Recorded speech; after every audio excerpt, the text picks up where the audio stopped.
Eu tenho um estudo grande sobre o sertão, isto é, o que disseram os poetas brasileiros, romancistas, historiadores da literatura, antropólogos, e termino com Euclides da Cunha e Guimarães Rosa. Foi um estudo feito a pedido de uma editora de São Paulo no centenário de Os Sertões. Mas eu preferi, em vez de expor o que eu escrevi ali, está muito publicado, já foi publicado em livros meus, está sendo publicado também pertence à Universidade de Campinas, que pediu para entrar no currículo com o meu trabalho e tal. De maneira que eu fiz o seguinte, peguei 2 temas que me são caros poeticamente e vou mostrar mais ou menos alguma coisa que diz respeito ao antigo e, digamos, ao novo sertão de Goiás. Eu dei o título poético de O Rumor Inaudível das Palavras. E começo de uma maneira estranha para uma palestra, colocando 2 epígrafes. A primeira epígrafe eu tirei de José de Alencar, do Iracema, o seguinte: as 3 tribos de índios que estruturam o assunto do Iracema, romance de 1865. Então, Alencar diz: os índios que habitavam o litoral, os pitiguaras, isto é, comedores de camarão, piti, camarão, no Tupi, os índios que habitavam o sertão ou o interior, os tabajaras, senhores da aldeia, e os índios a que davam o nome geral de tapuias, isto é, não índios, indivíduos que vinham de fora, franceses, holandeses, portugueses também, os perôs. Então, isso é a estrutura do romance de Alencar, o famoso romance de Alencar. Curioso que quando eu tinha meus 12 ou 13 anos, morando aqui no interior de Goiás, eu quis ler o Iracema, e minha mãe diz: você está muito cedo para ler Iracema. Eu demorei a compreender por quê. Depois é porque eu vi que tinha cenas amorosas. E minha mãe me falou: deixa para você ler depois dos 17 anos. Na verdade, eu li dos 16 anos. A outra epígrafe é o seguinte: numa aula, na PUC do Rio, eu estava falando sobre... Os alunos me perguntou sobre a diferença entre vocábulo, palavra, nome e termo. Eles faziam confusão. E muita gente continua fazendo confusão. Dei a explicação, ela está no texto, que quando publicar se pode ver melhor. Falo sobre o vocábulo, sobre a palavra, sobre o nome e, sobretudo, ponho ênfase na palavra termo, da linguagem científica, a sua preocupação de univocidade, de um sentido com uma ideia só, da ciência. No final, o comentário de um dos alunos, não sei se foi o mais inteligente deles, foi o de que os professores e estudiosos acabam complicando a realidade da língua, pois, na opinião desse aluno, seria muito mais fácil deixar que cada um falasse com toda a liberdade possível. A gramática, para ele, só serve para atrapalhar a espontaneidade das pessoas. Correram aí os comentários. Não se comentou mais nada. Agora, com essas 2 epígrafes, eu quero desenvolver 2 tópicos. O primeiro é o problema do topônimo do nome de Goiás. Mas, sobretudo, começa assim, olha. Ao escrever uma nota para a 10ª edição do meu livro chamado Saciologia Goiana, a 10ª edição sai este ano, me dei conta de um problema de terminologia com o nome do estado de Goiás. Os estudiosos brasileiros vêm divulgando, e nós, os goianos, repetindo como a essência de uma verdade, absoluta da etimologia. Assim, antes de falar da origem do título do livro, me pareceu oportuno tocar no problema da origem do topônimo Goiás, assunto que vem sendo repetido sem efetivas pesquisas pela maior parte dos antropólogos e linguistas. Os estudiosos goianos aceitam com certo orgulho regional a história de que houve ali, nos inícios do século XVII, da passagem do século XVII para o XVIII, quando se deu o descobrimento da cidade de Goiás, do estado de Goiás no caso, existia ali uma tribo de índios, entre aspas, muito educada, e o historiador de 1820 escreveu o seguinte: uma nação mais branca que o ordinário dos índios desta capitania, domiciliário no lugar da vila e pelas vizinhanças da Serra Dourada, pacífica e já extinta. A tribo. Ele escreveu, Silva e Souza, um grande historiador goiano, escreveu isso em 1820.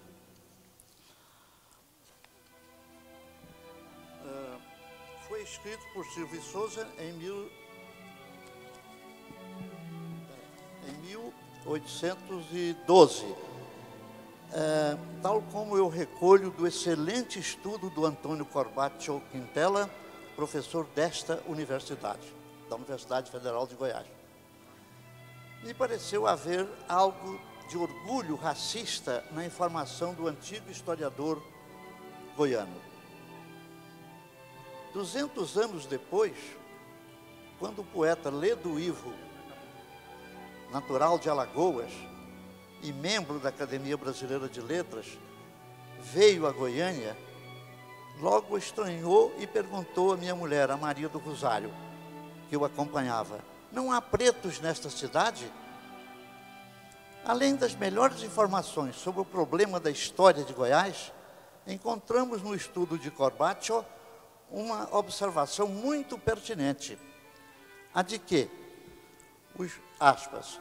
o historiador cuiabano Joaquim Francisco de Matos estruturou uma inovadora organização bastante provocadora e radicalmente oposta, concluindo que, aspas, jamais houve qualquer tribo de índio goiá na capitania de Goiás. Esse arguto historiador cuiabano diz que as denominações de Guaiá, Goiá, Guaiazes, Guaianazes, há uma série de topônimos com esse radical goi. Não passam de variante, diz o cuiabano, não passa de variante de um mesmo grupo gentílico, proveniente de tribos que se desviaram da bacia do rio Orinoco, entre Venezuela e Colômbia, e que falavam o antigo Nhengatu. Ao pé da letra, quer dizer, a boa língua. Nhen, língua, Catu, boa. Possivelmente se relacionavam com os antigos habitantes das Guianas, ao norte do Amazonas. E por volta do século XVI, já haviam chegado ao Planalto Central do Brasil, habitando do Rio Grande, divisa com São Paulo, habitando do Rio Grande até o Araguaia. Tudo indica que a maior parte desses índios desapareceu nas guerras entre si e com contato com os bandeirantes. Propaga-se, os Guaiazes. O fato lendário mais popular da chegada dos bandeirantes ao lugar hoje conhecido como Cidade de Goiás, e cujo nome se estendeu por todo o futuro estado, foi o mito da estratégia de que Bartolomeu Bueno da Silva, o pai, se valeu para obter dos índios o esconderijo do ouro. Ele havia percebido que os índios gostavam de cauim, derramou cachaça num prato e pôs fogo, dizendo-lhes que também queimaria o rio se eles não revelassem as minas do ouro. É uma história bastante ingênua. Alarmados, os índios gritaram em tupi que ele era um Anhanguera. Anhanguera, Anhang é o demônio e Era é o velho, aquele que foi. Isto é, um diabo velho. O que, no caso, mostra que os tais índios goianos conheciam a língua tupi. E que essa língua estava em todo o Brasil, o que não é comprovado pelos tupinólogos.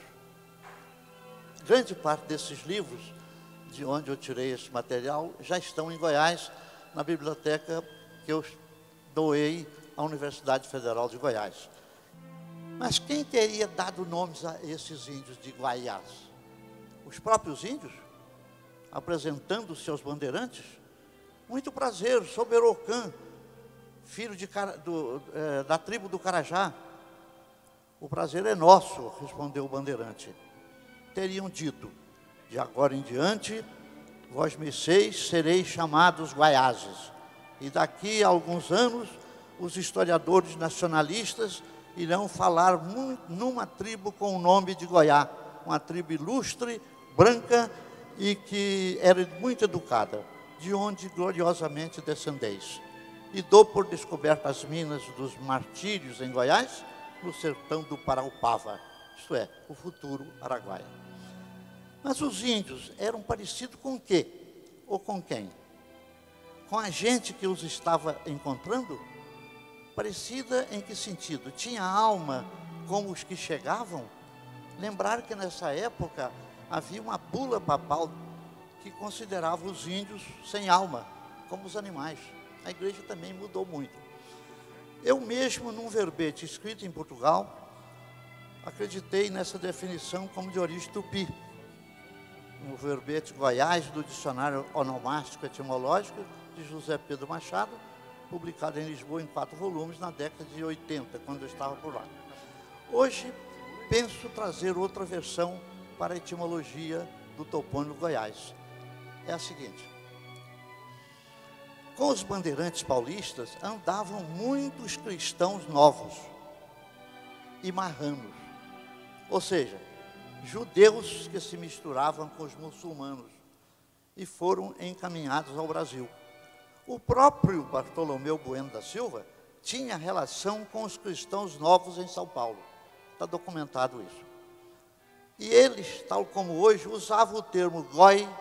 Quem souber um pouquinho de hebraico vai ver que goi quer dizer o gemel, né, as 3 letrinhas que formam a palavra, quer designar nação, quer designar povo, quer designar gentio, gente parecida, mas com costume diferente dos judeus.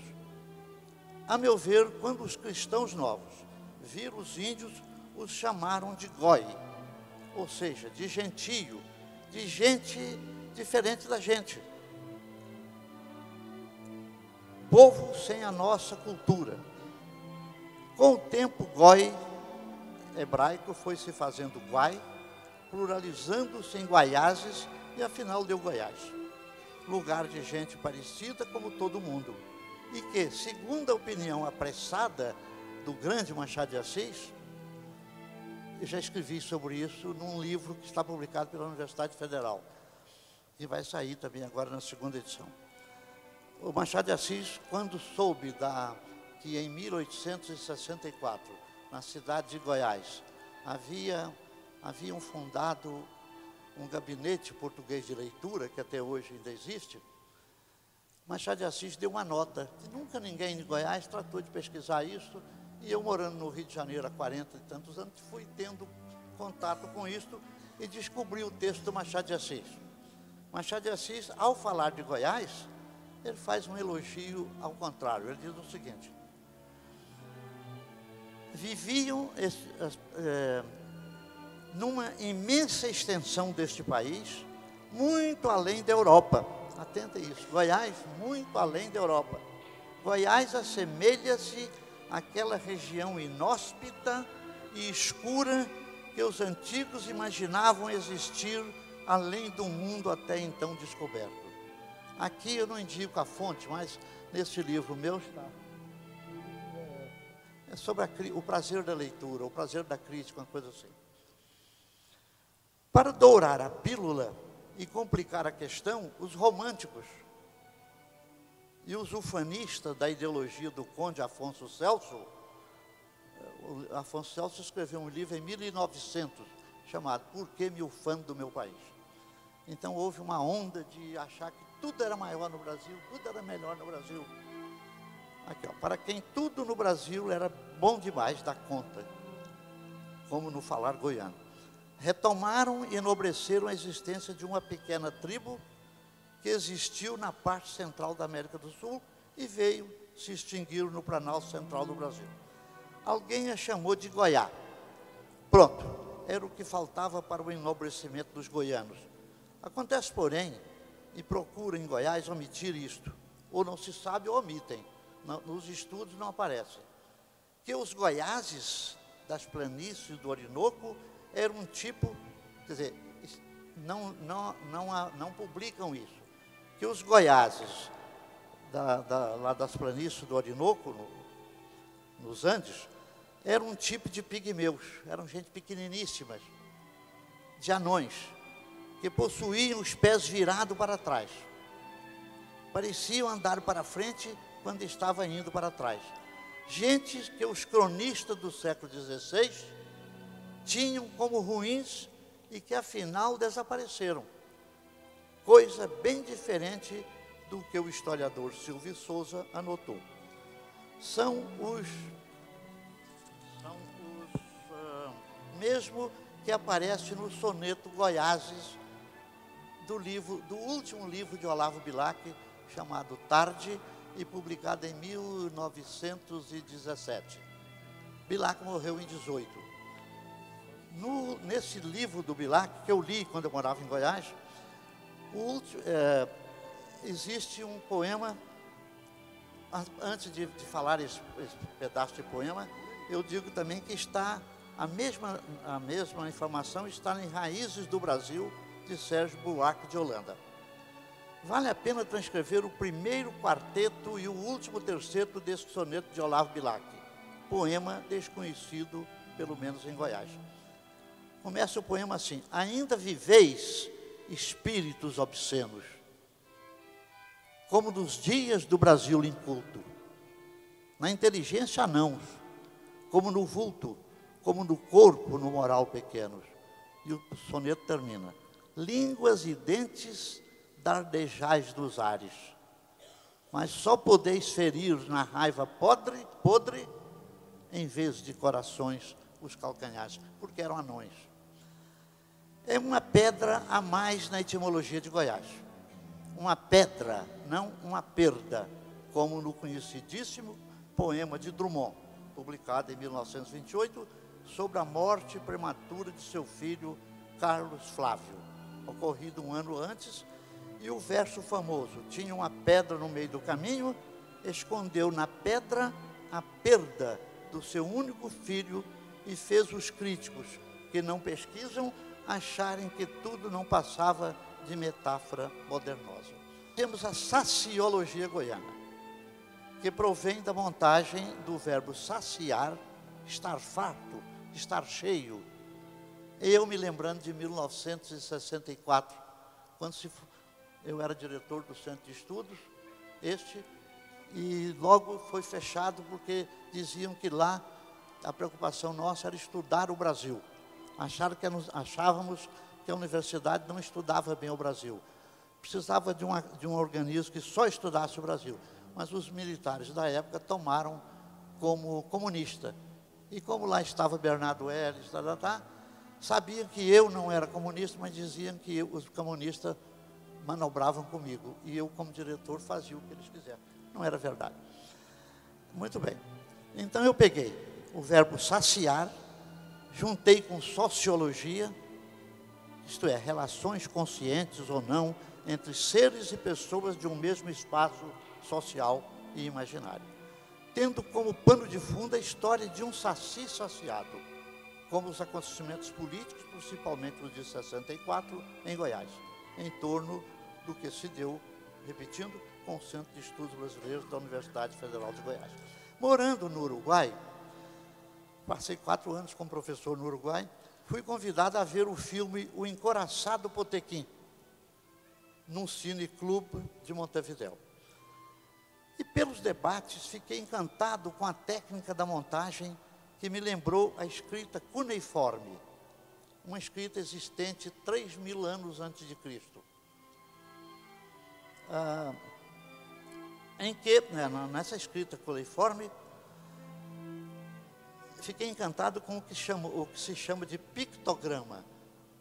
Em vez da palavra, pintava-se a coisa, mas era uma coisa já simbolizada. Por exemplo, para designar mulher, eles pintavam, na escrita cuneiforme, um triângulo equilátero, com a ponta para baixo, mas essa ponta é fendida. Isso significava mulher.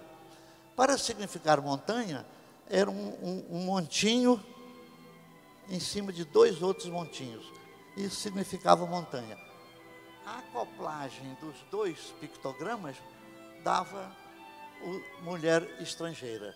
Isso está nos textos conhecidos que os estudiosos divulgam.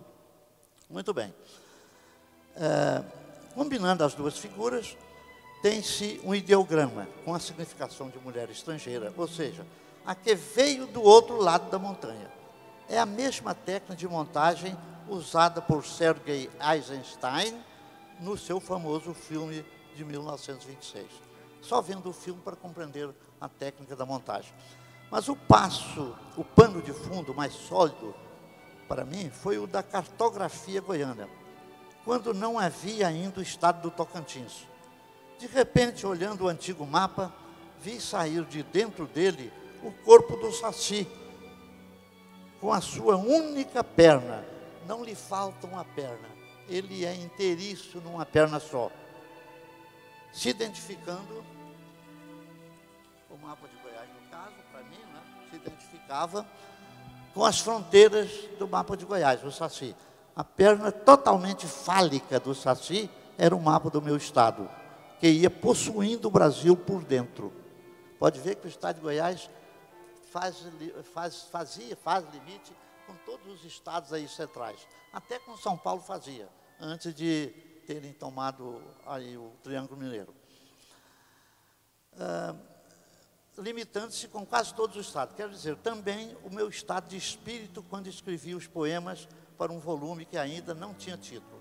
Aí me apareceu Saciologia, reunião de todos os poemas que expressa, pela reunião simbólica dos traços do Saci, as suas diabruras e libertinagens no Planalto Central e pelo Brasil inteiro. Mas o mais importante não é isso que eu acabei de falar.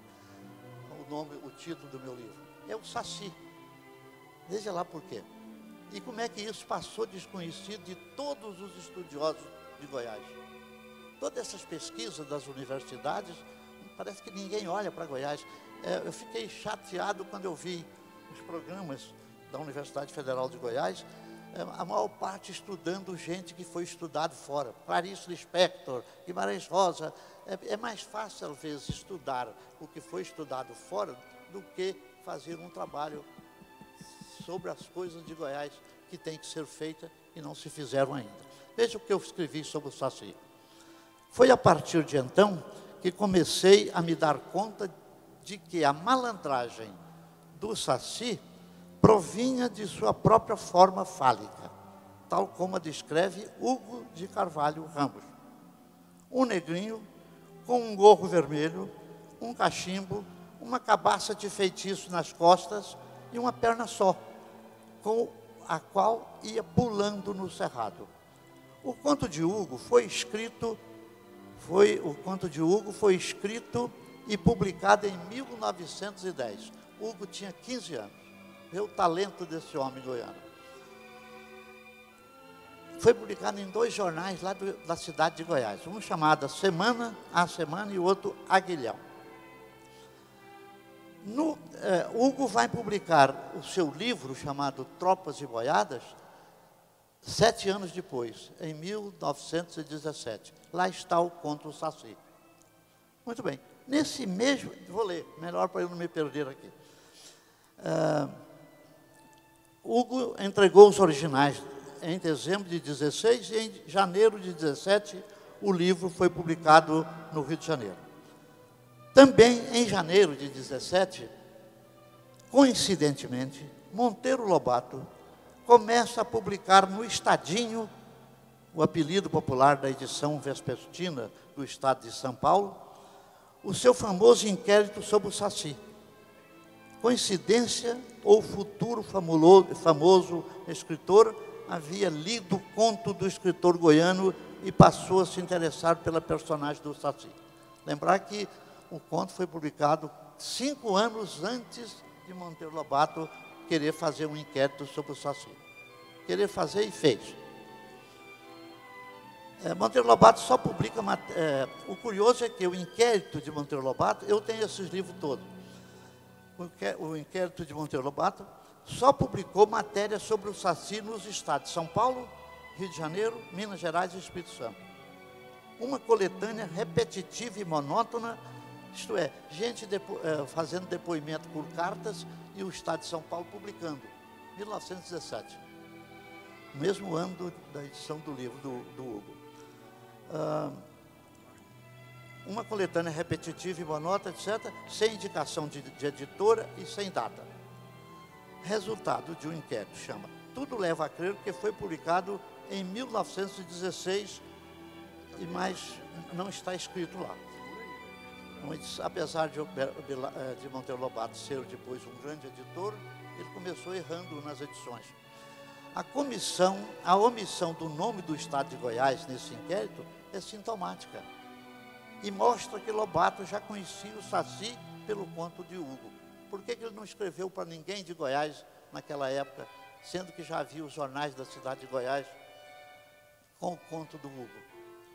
Mas o mais curioso ainda é que no ano seguinte, em 1918, Lobato vai escrever o Jeca Tatu. Para mim, quer dizer, uma propaganda comercial do Biotônico Fontoura. Para mim é o primo pobre bastardo do Saci. E vai se tornar editor, criando a partir daí a sua famosa e importante coleção de textos infantis, no qual uma das personagens é exatamente o Saci, publicado em 21. Em 21 é que ele publicou o livro Saci, que todos nós lemos quando crianças e adultos também.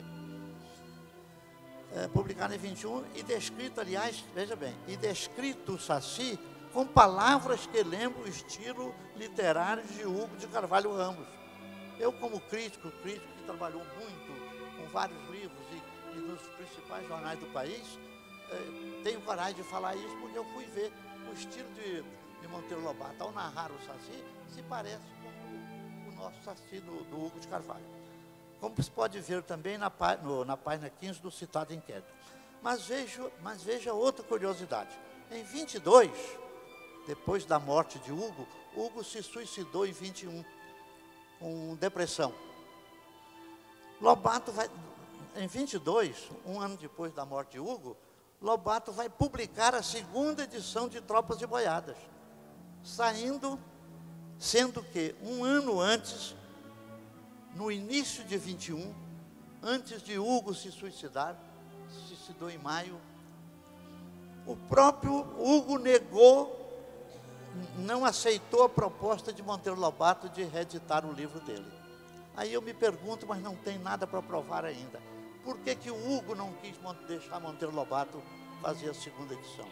Possivelmente que nessa época ele já conhecia o sucesso que o Saci do Monteiro Lobato estava fazendo e que tinha muito a ver com o dele. O que teria acontecido? Hugo se sentiu roubado com o sucesso do Saci infantil de Monteiro Lobato? É bem possível. A depressão o levou ao suicídio em maio de 1921. Eu pensei em projetar isso, o estado de Goiás e o Saci saindo de dentro dele. Isso é a capa da terceira edição do meu livro. Eu falei que ele vai estar na 10ª edição agora.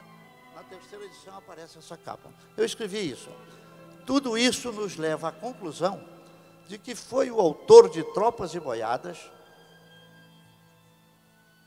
5 minutos, vou terminar.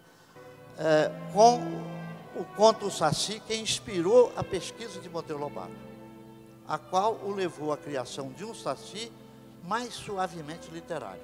O escritor paulista tomou maior consciência da personagem mítica pelo conto de Hugo.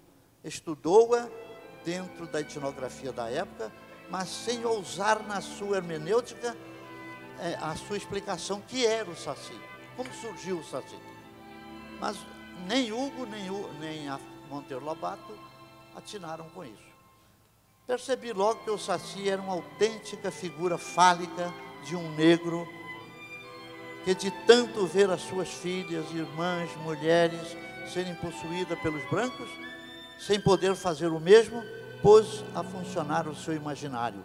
Juntou mitos greco-latinos com mitos africanos e indígenas da América. Por exemplo, no Paraguai tem um Jaci Jaretê, e criou um falo do tamanho de um menino que saiu por aí possuindo as mulheres dos seus senhores. Uma perfeita réplica moderna do Despria. Nos meus 5 minutos, ou 4 que falta agora, eu falo a coisa talvez também importante. No norte de Goiás, vocês têm um grupo de negros, os Mandinga.